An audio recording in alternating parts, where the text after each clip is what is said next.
안녕하세요. 이준석에 대해 자세히 알아보겠습니다. 이준석계요. 이준석은 대한민국의 정치인으로 국민의힘 초대 당대표를 지냈으며 탈당 후 개혁신당을 창당했습니다.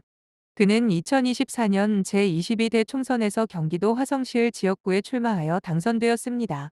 또한 그는 게임 프로그램 더 지니어스에 참가했던 인물입니다.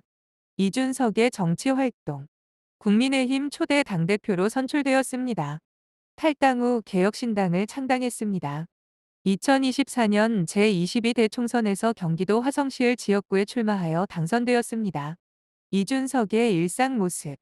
지하철을 이용하는 모습이 화제가 되었습니다. 의원실에 따르면 그는 전용 차량과 전담 수행 인력이 없다고 합니다. 2. 3. 지하철에서 옆자리 승객에게 기댄 채 잠든 모습이 온라인 커뮤니티에 공개되었습니다. 추가 정보. 이준석의 방송 출연 경력. 이준석은 게임 프로그램 더 지니어스에 참가했던 인물입니다. 더 지니어스는 전략과 게임 능력을 겨루는 예능 프로그램으로 이준석의 방송 출연 경력을 보여줍니다. 종합적으로 이준석은 국민의힘 초대 당대표를 지냈으며 탈당 후 개혁신당을 창당했고 2024년 총선에 당선되었습니다. 또한 그는 게임 프로그램 더 지니어스에 출연한 경험이 있습니다. 최근에는 지하철을 이용하는 모습이 화제가 되었습니다. 이준석 의원의 정치 스타일에 대해 자세히 살펴보겠습니다. 이준석의 정치 스타일. 신세대 정치인으로 알려져 있습니다.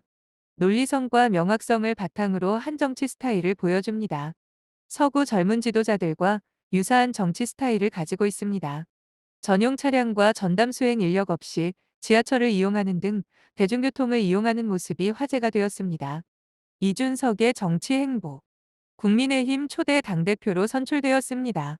탈당 후 개혁신당을 창당했습니다.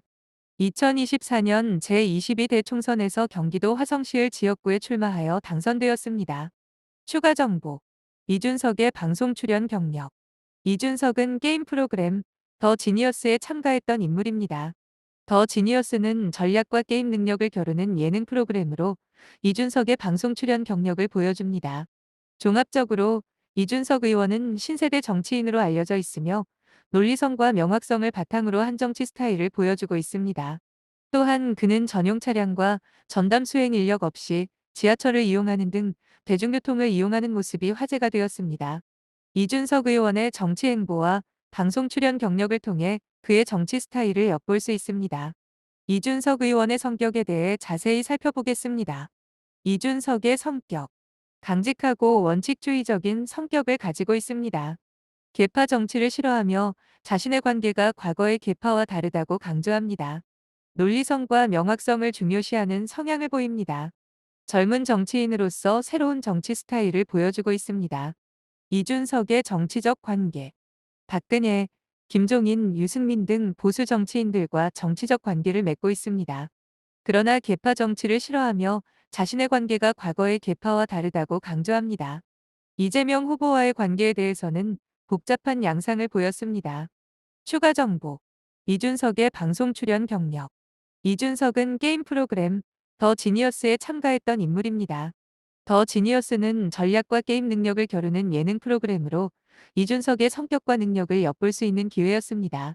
종합적으로 이준석 의원은 강직하고 원칙주의적인 성격을 가지고 있으며 계파 정치를 싫어하고 논리성과 명확성을 중요시하는 성향을 보입니다. 그는 보수 정치인들과 정치적 관계를 맺고 있지만 자신의 관계가 과거의 계파와 다르다고 강조합니다. 또한 그의 방송 출연 경력을 통해 그의 성격과 능력을 엿볼 수 있습니다. 1985년 3월 31일 서울특별시 성동구 사근동 한양대학교 병원에서 태어났다. 이후 노원구 상계동 5성 빌라에 거주했는데 본인의 회고에 따르면 반지하층에서 거주하였다고 한다. 이후 서울 은곡초등학교에 진학했다. 어렸을 때 상계동에 살다가 아버지가 해외로 발령이 나서 싱가포르와 인도네시아에 1년씩 있었고 다시 한국에 돌아와서 정착한 곳은 양천구 목동이었다. 샵. 월촌 중학교를 졸업하고 서울과학고등학교 13기로 입학하여 학생회장을 역임한 후 조기 졸업하였다. 이후 한국과학기술원에 입학해 1에서 2달 남짓 다니다가 중퇴하고 하버드대학교 서류전형에 지원하여 합격하였다. 이후 여러 방송에서 하버드 합격 에세이 관련해서 이야기를 한 바 있다. 서울과학고 학생회장 시절 전산실에 있는 컴퓨터들이 낡아서 간단한 검색이나 프로그래밍 외에는 할 수 없었다고 한다. 그런데 그때 마침 한국에서 열렸던 2002년 월드컵과 부산 아시안게임을 홍보하기 위해 삼성 등의 회사에서 홍보 부스를 차려 자사 최신 기종을 홍보했는데 행사가 끝난 전시용 최신 컴퓨터를 서울과학고에 기증하게 할 수 없을까 생각했다고 한다. 처음 삼성과 연락했을 때는 삼성 측에서 당황하며 고등학생이 그냥 농담으로 한 말인 줄 알았다고. 그 이후 결국 삼성으로부터 최신형 컴퓨터 12대가량을 얻어왔고 이 내용을 하버드 에세이에 녹여내서 입학사정관 전원의 합격 의사를 받았다고 한다. 하버드 에세이는 입학사정관 3명이 각자 읽은 후 합격 동그라미를 치는데 3명 전원이 치면 합격이고 1명이 해서 2명이 보류하면 후에 재논해한다고 한다. 2003년 9월 입학이 확정된 후 국비 유학생, 대통령 과학 장학금에 선발되었다. 재학 중에 하버드대 한인학생회장으로도 활동하였다.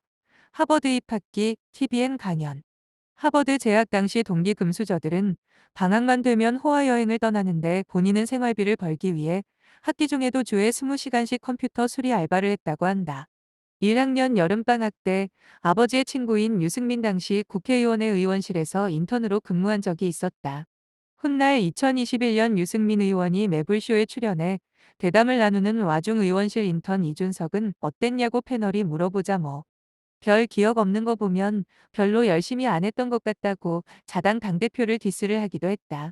이 학년에 올라가서는 한화증권 금융공학팀에서 일한 걸로 알려져 있다. 또한 방학 중에는 한국에서 틈틈이 교육봉사를 진행하였는데 이른바 하버드 영어 흑기사 H시키자라는 하버드 유학생 영어 무료 과외봉사팀에 들어가 수업을 진행했다. 이는 훗날 이준석이 교육봉사단체 배움을 나누는 사람들을 세우게 되는 계기가 된다. 2005년 당시에 이준석의 사진이 있는 신문기사. 이준석이 막 하버드에서 재학 중일 당시 이준석과 거의 비슷한 시기에 하버드를 다녔던 마크 저커버그가 페이스북을 만들었다. 페이스북이 처음 만들어졌을 당시에는 교내 학생 전용 앱이었고 몇 년 뒤에야 대중적으로 유명해지기 시작했다. 그 시기에 그것도 컴퓨터 전공으로 하버드에 재학 중이던 이준석은 남들보다 몇 년 먼저 페이스북을 접한 극소수의 사람 중 한 명일 가능성이 크다.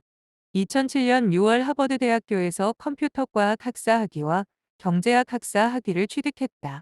귀국 후에는 2007년 11월 29일부터 이미지 브라우저 개발업체인 이노티브 잉크 코리아에서 산업기능요원으로 복무하여 2010년 9월 28일 복무 만료되었다. 이 과정에 2010년 8월 지식경제부에서 주관한 소프트웨어 마이스트로 사업에서 350명의 지원자 중에 100명에 선발되어 9월부터 시작된 일기 멤버로 활동하기도 했다. 이후 강용석 의원이 8일 이상 무단 결근하면 산업기능요원 편입이 취소되어 현역 입대해야 하기에 병역법 위반으로 고발했으나 해당 업체 동의를 받아 혐의 없음으로 처분되었다. 프로그래머 출신답게 간소화와 자동화를 정치에 접목시키고자 하는 것으로 보인다.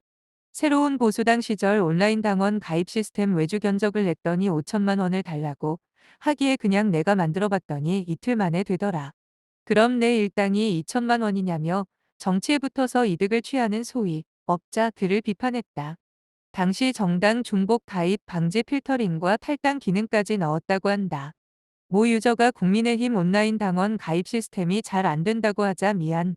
그건 내가 만든 게 아니라서라고 하기도 했다. 6. 당연하지만 국민의힘 온라인 당원 가입 시스템은 이준석이 설계한 게 아니다. 당대표 취임 이후에도 당원 가입 페이지 오류를 본인이 직접 수정하고 AI 윤석열 프로젝트에도 참여한 것으로 보인다. 페북에서 한 청년이 준석이형 컴퓨터 사려고 하는데 인텔이랑 에임드 중에 뭘 살까라고 물어보자 짧게 에임드라고 대답하며 추천하기도 했다. 산업기능요원 복무가 끝나자 소프트웨어 개발 벤처기업 클라시 스튜디오를 세워 활동하였다. 2012년에는 본인이 운영하던 벤처기업 클라시 스튜디오 이름으로 마이크로소프트 윈도우 8 앱스타 해커톤 어워드에 참여하여 시험 문제 은행인 테스트 베타를 출품해 최종 결선에서 금상을 수상하기도 했다. 또한 2013년 무렵부터 비트코인을 언급하였으며 훗날 주식 자동 투자 프로그램을 제작하여 가동하고 있다고 언급하였다. SNL 주기자가 간다에 나온 이준석은 비트코인 단타가 좋을까요? 장투가 좋을까요? 라고 묻는 주기자에게 프로그램을 짜서 가동 투자로 돌리는 게 좋다.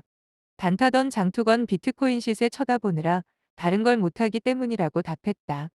2007년 서울과학고 동문들과 우리가 배운 것을 사회에 환원하자고 글을 올려 서울과학고 동문 10명과 함께 교육봉사단체 배움을 나누는 사람들을 설립하였고 현재까지 대표 교사로 활동 중이다.